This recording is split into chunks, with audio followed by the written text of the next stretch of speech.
Ladies and gentlemen, in this video, I shall tell you my plan to make millions upon millions of dollars in the crypto market, and I honestly believe you can do it too. Right now, as we speak, Bitcoin is going down ever so slightly. It's down roughly 3% throughout the day, with Ethereum also suffering the same fate, and so does BNB. But if you've been following the channel for a little while, you know what phase of the market we are in. We're at the last phase before the halving. And again, guys, this is critical if you want to time your entries correctly. And in this video, I'll be covering a couple of different things, a couple different altcoins that are doing just insane right now that I need to give you guys some info on, some crazy things that are happening in the market. And tomorrow, guys, I will let you in on my top 5 altcoins for the next season. So if you guys want to see a video like that, make sure you press that like button. Let's try and get to 500 likes. Anyway, I recommend you guys to watch this video all the way through, as I'm going to be sharing some very useful tips. Anyway, right now, the phase that we're in is the end before the halving. What does this mean? Well, this means that right now, most likely, the dip has been seen. If you remember a lot of the analyses that I've shown throughout the last couple of months, a lot of them come down to the idea that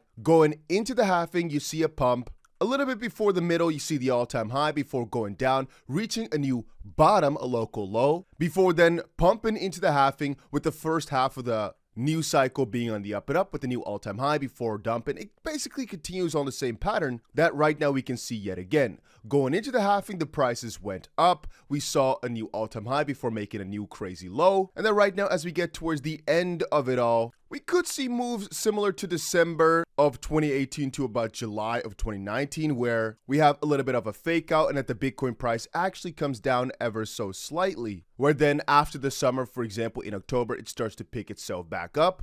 But as I've stated before, guys, I would not be too surprised if Bitcoin, with altcoins following it, obviously, would be above $150,000 within 2 years. But before we move on, guys, one thing I'll quickly tell you is make sure you've got your notification bell on. And this right now is more important than ever. What if the Ripple lawsuit is over tomorrow? I'm going to start live streaming the moment that it happens, or I might get a video out very soon or something like that. But at least that way you have the highest probability of not missing it, which is why I keep saying make sure you put that notification bell on. Having said that, right now as we speak, one of the most critical pieces that's basically the revolving door around all of this is what's happening in terms of regulation. If you don't know what I'm talking about, take a look at this. Court rules in favor of IRS in Coinbase document seizure case. The SEC is simply, the IRS is simply asking Coinbase for documents that Coinbase really wasn't all about. They said it was unconstitutional, but a judge has now said that's not the case. The point here being,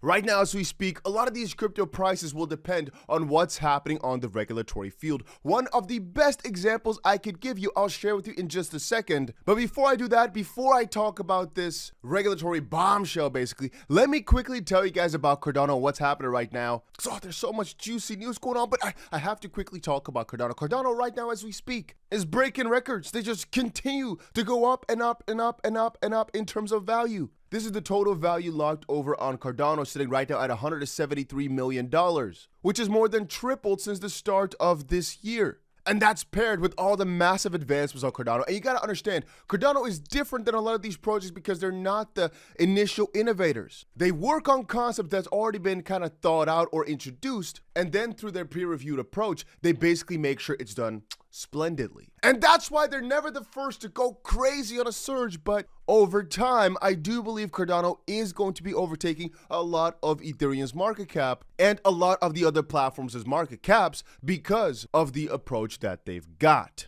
Anyway, a new announcement came out earlier today. Exciting news. Marlow is now available on mainnet for early adopters to start testing and providing feedback. It's a safe and intuitive way to create and deploy smart contracts on Cardano. Let's dive into what makes Marlow special. Here again, it's not the first thing that could make smart contracts, but Cardano and the guys at IOG, I'll actually read here. Marlow, a domain-specific language designed for the Cardano blockchain, is set to revolutionize the creation and execution of smart contracts. This high-level language, designed to be user-friendly and approachable, is aimed at making financial contracts and agreements accessible to individuals, regardless of their programming background. The launch of Marlowe on the Cardano mainnet marks a significant step in the evolution of smart contracts as part of the growing family of languages and tools available on Cardano. Marlowe offers a comprehensive toolkit for creating, deploying, etc. You can go left, you can go right, but this is bullish for Cardano. And I keep telling you guys, I don't have any one set price prediction, but what I think when I look at Cardano is I will look back at this crypto in a couple years from now and see that at least 10 times the price, but I still think that's actually quite low.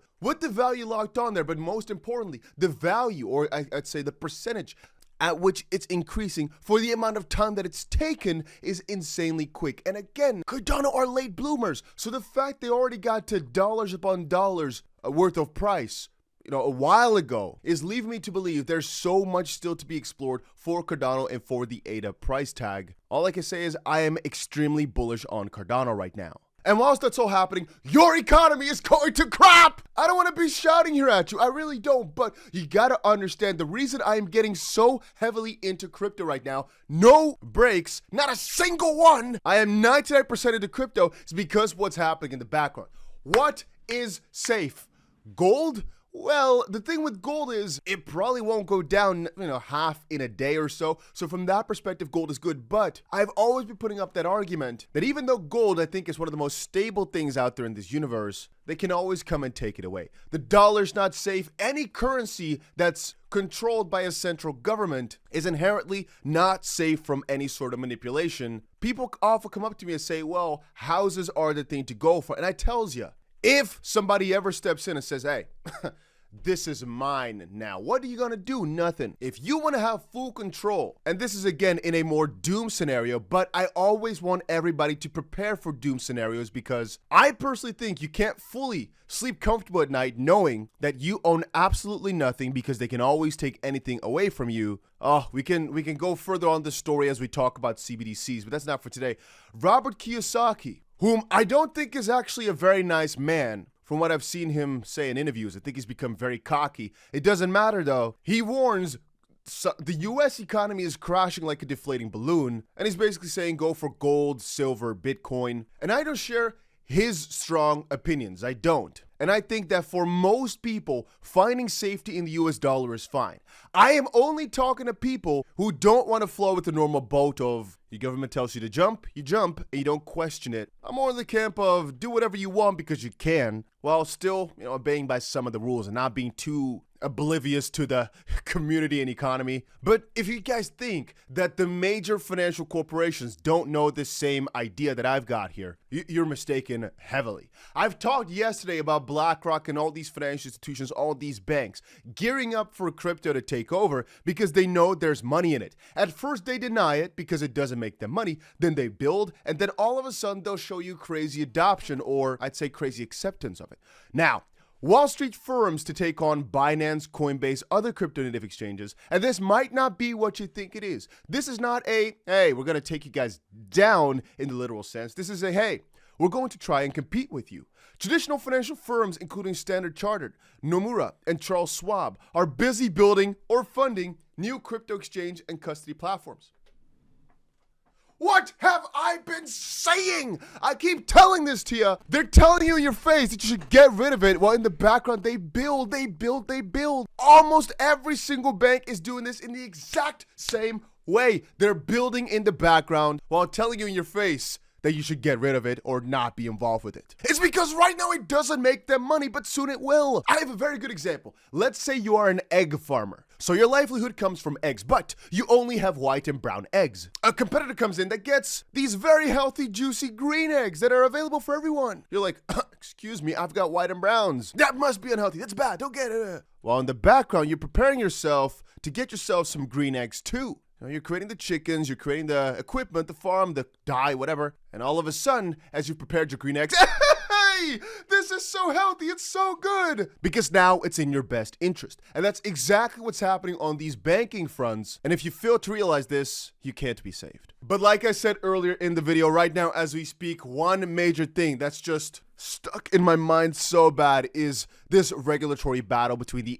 SEC et al. The SEC versus the entirety of crypto. But I personally think whatever is decided in the Ripple versus SEC case will determine where crypto goes for the next couple of months. However, it's not the only key, as I do think we will, generally speaking, follow the halving cycle, yet regulation is a very big deal for crypto. Anyway, pro-XRP lawyer alleges lack of approval by the SEC ethics office for Hinman's speech. You know what I sometimes think about?